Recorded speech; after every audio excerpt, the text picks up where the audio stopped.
Hey everyone! Welcome back to today's Read Aloud. Permission granted by Scholastic.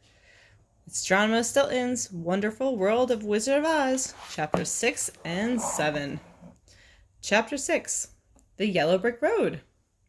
There was no time to waste. Dorothy scurried around, gathering everything she needed for her trip to Emerald City. But she was awfully hungry. The ripe fruit hanging on the trees around her made her mouth water. She couldn't resist picking a few pieces. Then she went back into the house, grabbed some slices of bread from the cupboard, and covered them with thick hunks of cheese. Yum! Delicious! She placed bread in a basket. Then she put on her pink sunbonnet and looked down at her old leather shoes. Rats! They were so old and worn out. What do you think she's going to do with the shoes? This is going to be a long journey, she thought. I'll need shoes that are in good shape. I wonder if those beautiful silver shoes are the right size. Dorothy tried on the silver shoes, and they fit perfectly. It was as though they had been made just for her paws. So in the original 1939 movie with Judy Garland, she has red ruby slippers, but actually in the original book, the shoes are silver. So that's why in this version, the shoes are silver. Ready for an adventure, she picked up her basket, stepped outside, and closed the door behind her. Come on, Toto, she said. Let's go see the Wizard of Oz. The yellow brick road stretched out ahead like a river of cheese fondue. Dorothy skipped along, Toto trotting joyfully in front of her. The sun shone high in the sky, the birds sang, and Dorothy felt hopeful. She was ready for an exciting adventure. And there she is with her basket and her magical silver shoes on the yellow brick road. And there's Toto. What a good dog. She had crashed right into the middle of an enchanted world, but she wasn't afraid. Everything here was so fabulous. What can go wrong? Do we have a prediction of what might happen in Chapter 7? All right, Chapter 7. All straw, no brain. Oh, I bet I know who we're going to meet. And I even see a little picture of the Scarecrow. After walking for a few miles, Dorothy stopped to rest. She leaned against the blue picket fence that lined the yellow brick road. Chattering chatter! She really needed a break! On the other side of the fence was an enormous field of ripe golden corn.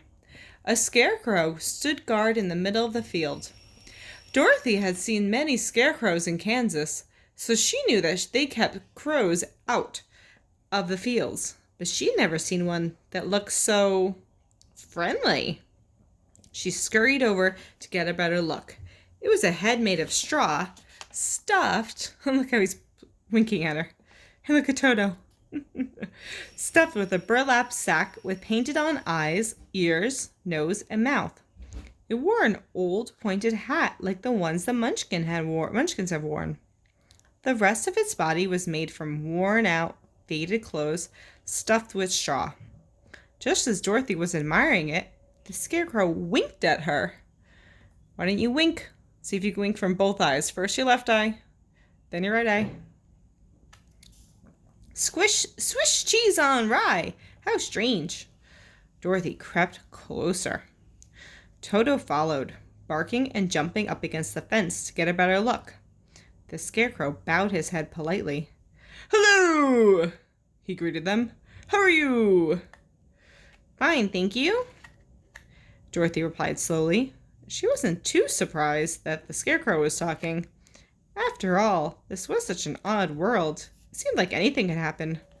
I'm sad, the Scarecrow went on grumbly.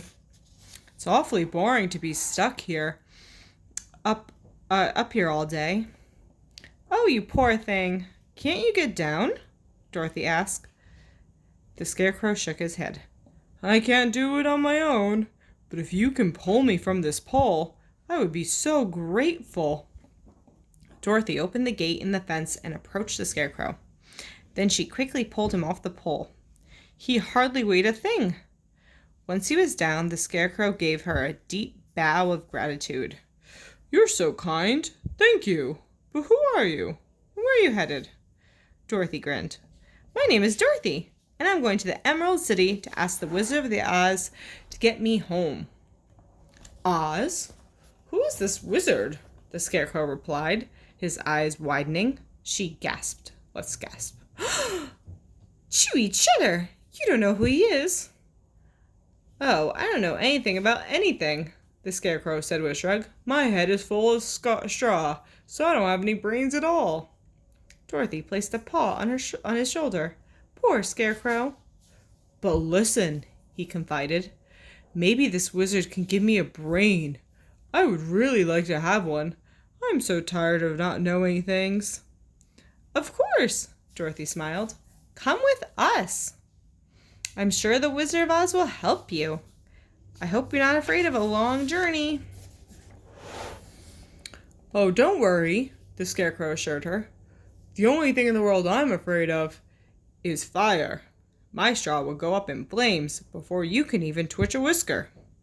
With that, Dorothy and Toto continued along the yellow brick road with Scarecrow alongside them. He often had offered to carry Dorothy's basket. Thundering Cattails! It was so nice to have found a friend. End of chapter 7. All right, that's it for today. I hope you guys have a great day. Read, read, read, and be kind.